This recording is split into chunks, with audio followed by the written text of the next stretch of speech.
Hi hello నమస్తే welcome to global 360 TV. నేను మీ కొండల్ గౌడ్. ఈరోజు ఒక ప్రత్యేకమైనటువంటి అంశంతో మీ ముందుకు రావడం జరిగింది.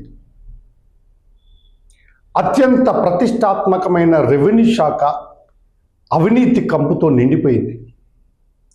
అన్నం పెట్టే రైతన్నల కడుపు కొడుతుంది. అత్యధిక ఆదాయం కలిగిన రెవెన్యూ శాఖ అవినీతి అధికారులకు కాసుల వర్షం కురిపిస్తుంది. ఫైల్ కదలాలంటే లంచం, పని జరగాలంటే లంచం, సమస్య తీరాలంటే లంచం. ఇలా లంచవతారాలు రెవెన్యూ శాఖలో కుప్పలు కుప్పలుగా పేరుకుపోయాయి. రెవెన్యూ అంటేనే ఆదాయం. కానీ ఎవరికి దక్కుతుంది ఈ ఆదాయం? రైతులకు, ప్రభుత్వాలకు దక్కాల్సిన ఆదాయం పక్కదారి పడుతుంది. అధికారులు కోట్లు వెనుకేసుకుంటుంటే రైతులు మాత్రం కన్నీళ్లు నింపుకుంటున్నారు. ప్రభుత్వాల పనితీరు ఒకవైపు, అధికారుల అవినీతి మరొక వైపు, కార్పొరేట్ సంస్థల దోపిడీ ఇంకొక వైపు, రాక్షసుల్లా రైతులను పీకు తిట్టున్నాయి. ఒక ప్రభుత్వం ఆదేశిస్తే ఆగ మేఘాల మీద పరుగులు తీసే అధికార గణం ఒక రైతు ఏదైనా చిన్న పని కోసం ఆఫీస్లో అడుగు పెడదామంటే గేటు దగ్గరనే ఆపేస్తున్నారు.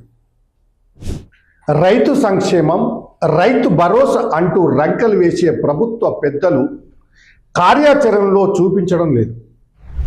రైతుల కోసం ప్రాజెక్టులు అంటూ కోటాను కోట్లను దోచుకుంటున్నారు. ఉన్నతమైన రెవెన్యూ శాఖ మకిలి పట్టిపోయింది. డిపార్ట్మెంట్లో పనిచేసే వారికి కనీసం వారానికి ఒక్కరోజైనా సెలవు ఉంటుంది. కేవలం 8 గంటలు మాత్రమే పనిచేస్తారు. రైతు అలా కాకుండా సంవత్సరంలో రోజుకు 24 గంటలు పనిచేయాల్సిందే. అయినా సరే 4,000 నోట్లోకి పోవడం లేదు. ఒక పూట తింటే ఒక పూట పస్తులు ఉండాల్సిందే.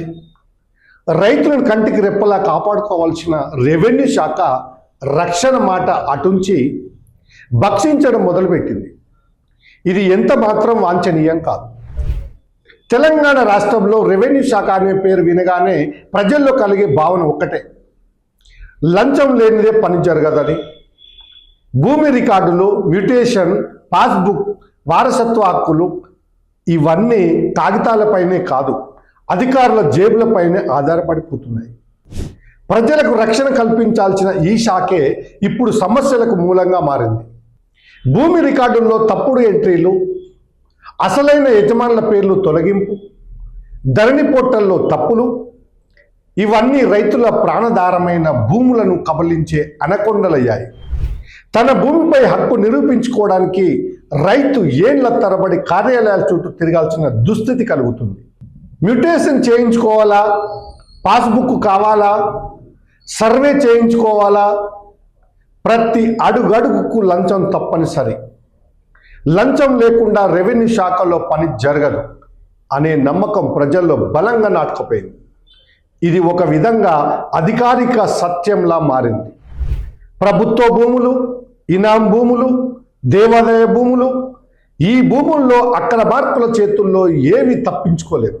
అక్రమ రిజిస్ట్రేషన్తో కోట్ల రూపాయల భూములు అక్రమార్కుల ఖాతాల్లోకి జారిపోతున్నాయి. దీనికి అధికారుల, మధ్యవర్తుల, రాజకీయ నాయకుల చేతులు కలిసిపోయాయి అన్నది నగ్న సత్యం.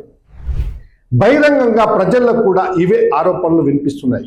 భూమి రికార్డులు తప్పుగా ఉండడంతో రైతు పంట రుణం పొందలేకపోతున్నాడు.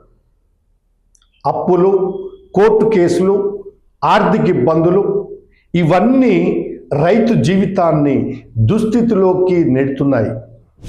భూమి మీద నాకున్న హక్కు నిరూపించుకోవడమే ఒక యుద్ధం అంటున్నారు అనేక మంది రైతులు.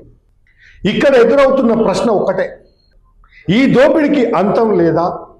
అవినీతి చేసిన అధికారులపై కఠిన చర్యలు తీసుకోగలగాలి.